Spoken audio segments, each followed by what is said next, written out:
Well, ang masasabi ko sa girl group na to na Destiny bilang isang personal coordinator ng grupo, nakikita ko talaga yung dedication ng mga bata to, ng mga girls na to.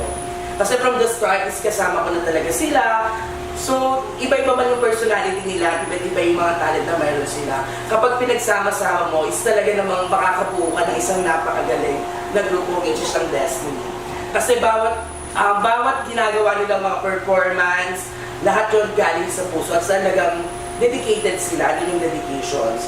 Kaya natutuwa ako dahil andito ako sa grupong to dahil hindi lang sila ang talagang nagtsatsaga or sabihin na natin na gustong ma-achieve yung goal dahil andyan din yung mga parents nila na talaga namang willing at talagang sumusuporta sa kanila.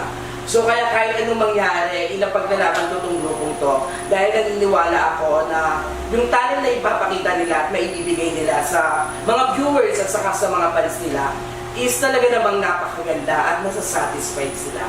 So kaya aabangan ninyo ang grupong susunod at magpapasikat hindi lang sa Pilipinas, kundi sa buong mundo.